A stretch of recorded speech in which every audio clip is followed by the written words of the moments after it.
दोस्तों आप सब लोगों को पता ही होगा कि इंडियन नेवी अपने अंडर वाटर कैपेबिलिटी को मतलब सबमरीन के बेड़े को एनहेंस करने के लिए कई तरीके के अलग अलग प्रोजेक्टों के अंतर्गत आगे बढ़ रहा है, जिसमें इंडियन नेवी के द्वारा काफी बड़े संख्या में सबमरीनों को खरीदा जाना है। और इन प्रोजेक्टों को अगर देखा जाए तो इसमें 3 एडिशनल स्कॉर्पियन क्लास सबमरीनों के अलावा प्रोजेक्ट 75I के अंतर्गत 6 next generation diesel electric submarine और प्रोजेक्ट 76 के अंतर्गत 12 इंडिजिनियस सबमरीन तो है ही, साथ में इसके अलावा प्रोजेक्ट 75 अल्फा के अंतर्गत भी करीब करीब 6 इंडिजिनियस न्यूक्लियर पावर सबमरीनों का निर्माण किया जाना है। पर क्या आप लोगों को पता है कि इन प्रोजेक्टों के अलावा भी इंडियन नेवी का एक मेगा प्लान है, जिसके अंतर्गत नेवी अपने अंडर वाटर कैपेबिलिटी को काफी एनहांस करेगा। और रिपोर्ट के मुताबिक इस मेगा प्लान के अंतर्गत 1-2 सबमरीन नहीं बल्कि डजन भर से भी अधिक सबमरीनों को परचेस किया जाएगा, मतलब 12 से भी अधिक सबमरीन इंडियन नेवी परचेस करने जा रहा है। और दोस्तों ये जो मेगा प्रोजेक्ट है ये कुछ और नहीं बल्कि XLUUV का प्रोजेक्ट है, जिसे कि extra large unmanned under water vehicle कहा जाता है और एक तरीके से इसे आप अंडर वाटर ड्रोन भी कह सकेंगे। और रिपोर्ट में दावा किया जा रहा है कि इंडियन नेवी 1 डजन से भी अधिक इस तरीके के सबमरीनों को खरीदना चाहता है ताकि अपने सर्वेलेंस कैपेबिलिटी को एनहांस कर सके और शायद इन सबमरीनों का उपयोग बड़े मात्रा में अंडमान निकोबार आइलैंड के नजदीक सर्वेलेंस एनहांस करने के लिए किया जाए। अब यहाँ पे आप लोगों के जानकारी के लिए बता दूं कि फिलहाल इंडियन नेवी के बेड़े में सबमरीनों का संख्या काफी कम है। रिपोर्ट के मुताबिक इंडियन नेवी के बेड़े में करंटली 18 एक्टिव सबमरीन है, जिनमें 2 इंडिजिनियस अरिहंत क्लास के nuclear power ballistic missile submarine, 6 Kalvari class के या फिर कहे तो स्कॉर्पियन क्लास के सबमरीन और 4 शिशुमार क्लास के सबमरीन के साथ साथ 7 किलो क्लास के या फिर कहे तो सिंधु घोष क्लास के अटैक सबमरीन हैं। पर दोस्तों इंडियन नेवी के लिए ये सबमरीन पर्याप्त नहीं है, क्योंकि चाइना लगातार इंडियन ओशन के अंदर अपने जहाजों को भेज रहा है और इंडियन ओशन को अगर सिक्योर रखना है तो इंडियन नेवी को अतिरिक्त मात्रा में सबमरीनों का आवश्यकता पड़ेगा। और इसी रिक्वायरमेंट को देखते हुए ही XLUUV या फिर कहे तो extra large unmanned underwater व्हीकलों को लेके इतना बड़ा प्लान बनाया जा रहा है ताकि इंडियन ओशन रीजन को सेफगार्ड किया जा सके। बेसिकली दोस्तों ये एक अंडर वाटर ऐसा ड्रोन है जो कि पानी के नीचे लंबे समय तक रह सकता है और इवन हथियारों तक को कैरी कर सकता है, जिससे कि अंडर वाटर सर्वेलेंस मिशन को तो अंजाम दिया जा सकता ही है, साथ में आवश्यकता पड़ने पे डिटेरेंस मिशन को भी अंजाम दिया जा सकता है। कुछ रिपोर्टों में इवन ये तक दावा किया जा रहा है कि इंडियन नेवी कम से कम 2 डजन मतलब 24 के आसपास ऐसे सबमरीनों को इंडियन ओशन रीजन के अलग अलग क्षेत्र में डिप्लॉय करना चाहता है, ताकि चाइनीज नेवी के सबमरीनों के ऊपर नजर रखा जा सके और चाइनीज नेवी के सबमरीन कब कहाँ रहता है, कौन से रास्ते से इंडियन ओशन के अंदर एंटर होता है और कहाँ पे डॉक करता है, उसके ऊपर संपूर्ण निगरानी इन सबमरीनों के द्वारा या फिर कहे तो XLUUV के द्वारा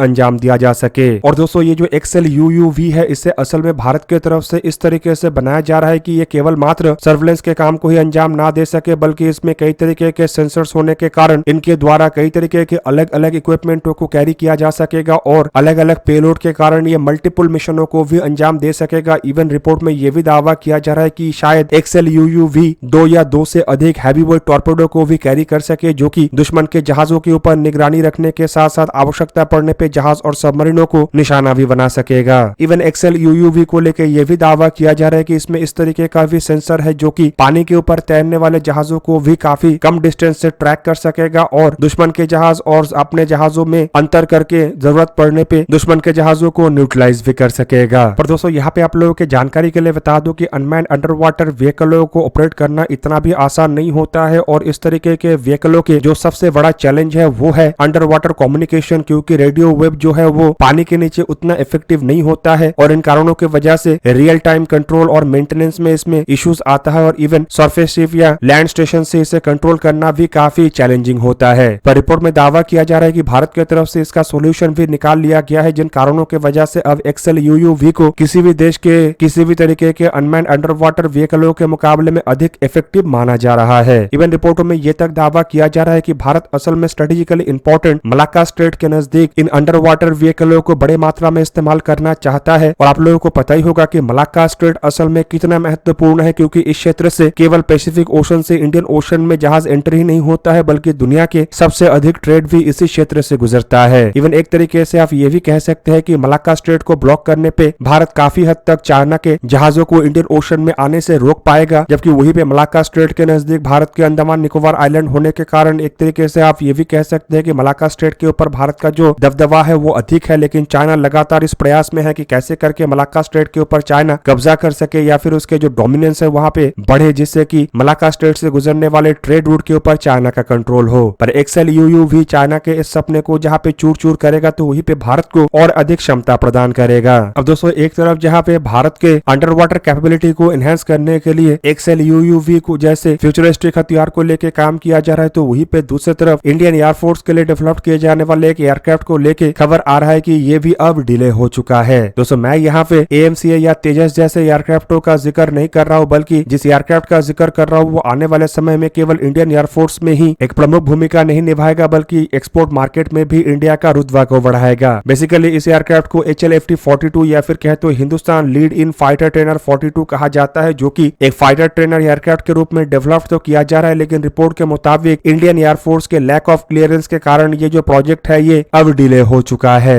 अब दोस्तों ये जो HLFT-42 एयरक्राफ्टों का कॉन्सेप्ट है इसे पिछले साल मतलब साल 2023 में ही अनवेल किया गया था, और इन एयरक्राफ्टों को बेसिकली एक सुपरसोनिक जेट ट्रेनर एयरक्राफ्ट और लाइट अटैक एयरक्राफ्ट के रूप में डेवलप किया जा रहा है, ताकि स्पेसिफिकली इंडियन एयरफोर्स के लिए तेजस मार्क 2 और AMCA जैसे एयरक्राफ्टों के कोई ट्रेनर वेरिएंट या 2 सीटर वेरिएंटों को बनाने का आवश्यकता न पड़े। और दोस्तों लगभग अब सभी देश ऐसे ही एयरक्राफ्टों के तरफ शिफ्ट हो रहा है, और इन कारणों के वजह से उन देशों को काफी फायदा भी हो रहा है, और ऊपर से एक्सपोर्ट मार्केट में भी ऐसे एयरक्राफ्टों का डिमांड काफी अधिक है, जिसे देखते हुए भारत की तरफ से HLFT-42 एयरक्राफ्टों के प्रोजेक्ट को केवल मात्र इंडियन एयरफोर्स की आवश्यकताओं को पूरा करने के लिए ही डिजाइन नहीं किया जा रहा है, बल्कि एक्सपोर्ट मार्केट के संभावनाओं को देखते हुए भी इन एयरक्राफ्टों को एक लो कॉस्ट एयरक्राफ्ट के रूप में बनाया जा रहा है। और इन एयरक्राफ्टों को किसी भी तरीके से कोई कमजोर एयरक्राफ्ट के रूप में नहीं बनाया जाना है, बल्कि मॉडर्न एयरक्राफ्टों में जिस तरीके के टेक्नोलॉजी और इक्विपमेंटों का उपयोग किया जाता है लगभग उसी तरीके के सभी टेक्नोलॉजी और इक्विपमेंटों का इस्तेमाल इन एयरक्राफ्टों में भी किया जाना है, चाहे वो active electronical scan array radar हो, इन फ्लाइट रिफ्यूलिंग सिस्टम हो, या फिर एयरक्राफ्टों के कॉकपिट में लगने वाले अलग अलग डिजिटल इक्विपमेंट। और यहाँ पे आप लोगों को ये भी बता दूं कि ये कोई हल्का एयरक्राफ्ट नहीं होने वाला है, बल्कि रिपोर्ट के मुताबिक 16.5 ton maximum take off weight category का ये जो एयरक्राफ्ट है ये असल में तेजस मार्क 2 एयरक्राफ्टों से 1 टन हल्का और तेजस मार्क 1A एयरक्राफ्टों के मुकाबले में थोड़ा अधिक भारी होगा, और करीब ये 4.5 टन के पेलोड को कैरी कर सकेगा। मतलब एक lead in fighter trainer aircraft होने के बावजूद ये केवल लाइट अटैक या लाइट हमले के लिए ही उपयोग नहीं किया जाएगा, बल्कि भारी भरकम हथियारों को लेकर ये उड़ान भर सकेगा और भारी भरकम हमलों को भी अंजाम दे सकेगा। और दोस्तों सिंगल इंजन से लैस ये जो एयरक्राफ्ट है ये किसी भी मल्टी रोल एयरक्राफ्टों के मुकाबले में काफी सस्ता होगा, जबकि इन एयरक्राफ्टों का इस्तेमाल करके इंडियन एयरफोर्स 4th जनरेशन और 5th जनरेशन के एयरक्राफ्टों के ट्रेनिंग के काम को भी अंजाम दे सकेगा। पर दोस्तों इस तरीके के जो एम्बिशियस प्रोजेक्ट है इसे लेके अब खबर कुछ अच्छा नहीं आ रहा है, क्योंकि बताया जा रहा है कि 1 साल इन एयरक्राफ्टों का अनवेलिंग का हो चुका है, लेकिन इस 1 साल के दरमियान इंडियन एयरफोर्स की तरफ से इन एयरक्राफ्टों को लेके अब तक कोई इंटरेस्ट नहीं दिखाया गया। बेसिकली इंडियन एयरफोर्स की तरफ से जो फोकस है वो संपूर्ण रूप से अब तेजस मार्क 2 और AMCA जैसे एयरक्राफ्टों के तरफ है, लेकिन पैरेलली इन दोनों एयरक्राफ्टों के साथ HLFT-42 जैसे एयरक्राफ्टों को भी तेज रफ्तार में डेवलप करना पड़ेगा, क्योंकि AMCA और तेजस मार्क 2 एयरक्राफ्टों के कोई स्पेसिफिक ट्रेनिंग वेरिएंट नहीं बन रहा है। ऐसे में इन दोनों एयरक्राफ्टों के बनने के बाद इन एयरक्राफ्टों के पायलटों के ट्रेनिंग के काम को HLFT-42 एयरक्राफ्टों के द्वारा ही अंजाम दिया जाना है। मतलब एटलीस्ट तेजस मार्क 2 एयरक्राफ्टों के फुल स्केल प्रोडक्शन से पहले HLFT-42 एयरक्राफ्टों के टेस्टिंग को कंप्लीट करना पड़ेगा, तभी जाके इन एयरक्राफ्टों के द्वारा तेजस मार्क 2 एयरक्राफ्टों के जरूरतों को पूरा किया जा सकेगा। ऊपर से दोस्तों अगर देखा जाए तो एक्सपोर्ट मार्केट में ऐसे एयरक्राफ्टों का डिमांड काफी अधिक है, और इस डिमांड को देखते हुए कई सारे देश अपने लीड इन फाइटर ट्रेनर एयरक्राफ्टों का भी डेवलपमेंट कर रहा है। लेकिन ऐसे में अगर भारत के एयरक्राफ्टों के डेवलपमेंट में डिले हो जाता है तो नो डाउट ये जो एक्सपोर्ट मार्केट में डिमांड है इससे भारत कोई फायदा नहीं उठा पाएगा। दोस्तों आप लोगों को क्या लगता है कि ये जो HLFT-42 एयरक्राफ्टों को लेकर डिले हो रहा है ये भारत को कितना बड़ा नुकसान दे सकता है? कमेंट करके अपनी राय अवश्य दीजिए। दोस्तों आज के इस वीडियो को यही पे करते समाप्त, किसी और एक दिन किसी और एक वीडियो में मिलेंगे, तब तक के लिए जय हिंद, वंदे मातरम।